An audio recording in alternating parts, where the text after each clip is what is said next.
What is the most important thing your story should have? Should it be its characters? Should it be its narrative?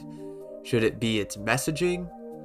All those are great options, and I think they all are very important to a story. But I think one great option that not a lot of people think about is the villain. Not every story needs a villain, but having a villain makes the story feel more climactic. The villain is to be a contrast to the protagonist, and there should be a conflict between the two. So how do we have a good villain? Well, I'd say there's 3 criteria to make a good villain. And in Freedom Planet's case, we have 2 main villains we're gonna go over. Now, technically there is Syntax, but I'm gonna save her for another time. We have Brevon and Merga today. Now, what are these 3 criteria? The first one is the introduction to the villain.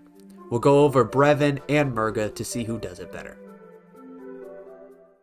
Brevon's introduction is before you even press a button in the game. It is right when you boot up the game, you get his introduction. We see a ship go for Shui Gong, and we see this menacing dialogue from him when we barely even know who he is. He's got great voice acting. I know a lot of people find that controversial, but I love his voice. And you immediately know, okay, this is the bad guy. And then he kills the king in cold blood. And that's our introduction to him. This is a great introduction. I remember once I was playing through this game with my friend, and he actually didn't like the vibe of the game that well. But it's not because he thought the game was bad, it just wasn't for him, which is understandable. But when he booted up the game for the first time, he was like, this intro is very interesting, and he was hooked immediately on the story. And I think it hooks anyone. To instantly boot up a game and instantly have the villain kill off a character is insane, and that is a massive hook on the story. Now, let's look at Merga's.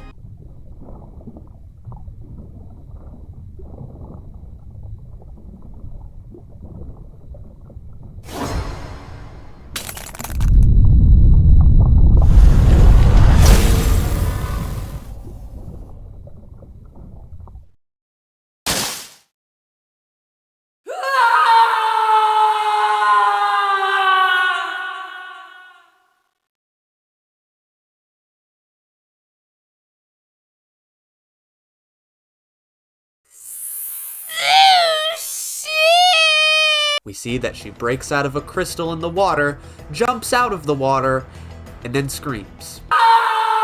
Now, it is a little mysterious, I guess, about the whole crystal thing, but comparing it to Brevon is like night and day. There is no way that this is even comparable to Brevon killing someone in cold blood in the first 5 seconds of the game. Because, like I said earlier, when we see Brevon kill someone ruthlessly like that, we already know his personality. With Merga, we don't get anything. Unless you've seen the trailers for this game, which when I played the game I didn't, you would have no idea who this character is or what anything with her backstory is at all. Which her backstory is interesting, and you could implement it in a way where it's in the beginning cutscene, but they just didn't, and they just had her jump out of the water and so I will give this one to Brevon, and we're going to move on to the next important thing, which is the villain's impact on the main characters. Starting with Brevon again, we see that Lilac and the others don't even meet him for a while. They already feel the impact of what he's doing, causing all of these people to go to war with each other. Now, granted, they were already at war before,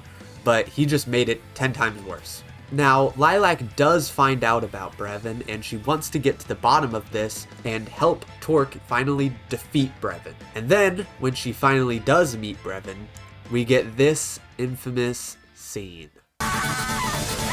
Now, I am the #1 defender of this cutscene, and I have been dying to talk about this for so long. This is probably the most hated cutscene in the entire series. People think it's too edgy. And I agree, it's a little overstepping its boundaries. I just want to point out this, though. Just because it's edgy doesn't mean it's bad. There are a lot of games that are objectively edgy but are good. Metal Gear Rising, for example, Sonic Frontiers. Sonic Frontiers is clearly edgy. I mean, its boss fights are crazy with the crazy screamo rock music, but if you're gonna sit there and tell me that these bosses are too edgy and that's why they're bad, I think you're out of your mind and you would be laughed off the face of the internet. Edgy is not a negative term. It means tense, nervous, or irritable. That is not a negative thing. Anyway, with that tangent over with, finally, because I've wanted to get that off my chest for years, we see how this impacts the characters. They're forced to split because of this, when they just have met up because of an argument. They probably could have taken down Brevon right there, but they weren't able to because Lilac was severely injured, and they were more worried about that. Now, all that said, let's go to Merga. We're getting a call. On screen. Yeah, what's up, Magister? I'm actually gonna eat this panda, bro. I got this panda right here, and I'm finna eat him. He's gonna taste so good. It's gonna taste like jelly beans. Yeah, I'm gonna eat him. You think I'm lying too? I'm actually gonna do it. And y'all all think I'm lying, but I'm actually gonna do it. Like I'm being for real. I'm telling the truth. Like 100%, I'm gonna do it. So like, you better come over here and fight my little mech thing, and find out that your sister is actually a bad guy.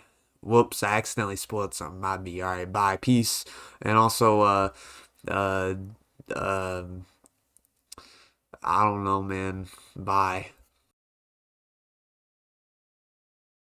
I will admit, this part is pretty good with Merga's character, but there is a problem. She doesn't do anything for most of the entire plot. Tell me, besides the ending, what does she do? The only thing that she does is command her army. And while I do say that she probably is a better manipulator than Brevon is, as she does manipulate Team Lilac with using Mayor Zhao, but besides this, she doesn't really do anything much of the plot.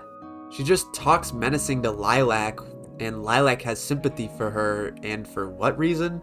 We aren't really given a reason why Lilac has sympathy for her all of a sudden. Besides, she's a water dragon like Lilac, so maybe there's some kind of special bond connection? I don't know, but that does kind of lead to the theory that they're related in some way, which I think could make sense, but it's just a theory, and I'm not gonna go off of a theory.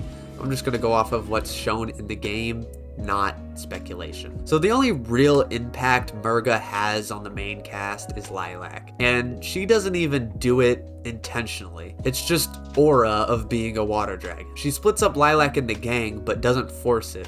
Lilac does it on her own. So this is kind of a mistake that Lilac made then from the main cast. Not saying that this makes Lilac's character bad in any way. It is good for your character to make mistakes, but I just think that it's not Merga's fault inherently that this happened. Now let's get into the last criteria for a good villain. The third criteria for the villain is the ending. The ending for a villain is one of the most important things you have to do. But again, I feel like Brevon has the upper hand here. And here's why. We see Brevon again affect the main cast of characters by turning Mila into a mutant. Lilac gets very mad because Brevon forced her to fight her own friend. Now, if that's not something a villain would do, I don't know what is. So throughout the buildup of the final stage, you're just ready to beat Brevon. You're ready to put him in his place because of what he just made you do. And then once you finally get to the climax, you get some of the best music in the entire game, with a really hard boss fight, but then you beat him and it's super satisfying. Lilac goes semi-Super Saiyan on Brevon with the most iconic lines in the entire series, "Nobody hurts Mila." It is one of the best moments in the entire series. The entire place blows up, but Brevon is able to sneak away, and there's kind of a cliffhanger ending. This is a great ending. It is awesome. I love this ending because it leaves the door open while also at the same time giving you a satisfying ending where you're like, yeah, I just beat up the guy who killed Mila. But obviously she's not dead, but in that moment you didn't know that. Now, Merga is very similar in a way that Shadow the Hedgehog was. She turns good at the end, kind of. She realizes her mistakes, but unlike Shadow, she just kind of sits by after she realizes her mistakes. She's not immediately trying to fix anything. Now, she does eventually, so I'm not that mad about it, but it is kind of weird how she just sits there sulking for a bit. Now, let me get into the good stuff with the ending with Merga. The boss fight is very memorable, and I actually think that in a gameplay perspective, her boss fight is better as it's more fair and balanced, and it's honestly more fun to play in my opinion. But as far as in a narrative perspective, it's definitely not perfect, because we've already fought Merga once as a team and we couldn't beat her. so now all of a sudden we can beat her? It doesn't really make any sense. I've seen people say that Lilac and the gang got stronger, but there's no real indication that they did. They just are further along in the game. Maybe I'm missing something, but there genuinely isn't anything that's indicating to me that Team Lilac got stronger. But I will say, if you're playing as Lilac, you get probably my favorite cutscene in the entire game, if not this series. It's a very, very good cutscene. Now, this is more of a Lilac character moment than a Merga character moment, and I made an entire video on Lilac's character if you want to check that out. But in summary, this speech is very good and shows Lilac's character very well. And then we see Cordelia. Now, Cordelia and Merga are very close to each other, and we see that this is what Merga's motive is throughout the entire game. We finally know the motive, which is cool. But I don't really feel bad for her because we never saw the relationship that well. This is kind of a hot take, but I think Cordelia is the most flawed character in the entire series, because she only talks and we never see what she actually does. We get legends about her, which is cool, and I think that could work. But if you're just gonna tease us with what she looks like and not really give us on anything that she does, we're just sat there to imagine what their relationship is like with these stories than actually seeing it. Not to mention how you get these audio logs is pretty dumb anyway, so it really doesn't help here. So this moment where Merga sees Cordelia again could be really, really impactful, and it probably is for a lot of people already, but it just misses the mark for me because we don't really know much about them besides the audio logs. We know they had a relationship and that was it. We don't really know much about it besides they liked dumplings? Okay. Cordelia took care of Merga? Okay.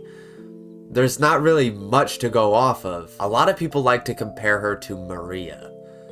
But the thing is with Maria, yes, she's very similar to Cordelia, where she basically has no flaws, but we at least get to see what she did and why Shadow wanted to protect her and why Shadow liked her. With Cordelia, we get explained everything to us. We're just left to imagine it in our heads. And I like collectible audio logs. I think the egg memos in Sonic Frontiers are very fun. And the emails in Paper Mario The Thousand Year Door is one of my favorite aspects about that game's storytelling. It is great world building. But they're not required. Making audio logs required is very weird to me. Audio logs should be something that adds world building, not required for the story, as audio logs can be fun to dig through if you're trying to deep dive into the lore. And that's what they were trying to do, but making them required for the final boss of the game and the true ending is so weird to me. As when you, again, have this moment with Merga and Cordelia, instead of seeing why they care for each other, you're told why they care for each other. One of the most important aspects of storytelling is show, don't tell. So just being told why we should care for these characters is not as impactful as being shown it. If I wanted that, I would read Freedom Planet the book. And before I say anything else, I love the secret ending in Freedom Planet 2. It's probably my favorite part about the game, but half of it doesn't even involve Merga, so that's why I don't include it in Merga's ending. If you do, then I think that's just a technicality, and I can understand why. Anyway, all of that was just my opinion. If you disagree, please leave a comment on why. But keep it respectful. This is a franchise about talking animals and dragons after all. It's not that deep as you think it is, even though the story is very deep. Anyway, thank you for enjoying this video, and I'll see you next time. Stay classy!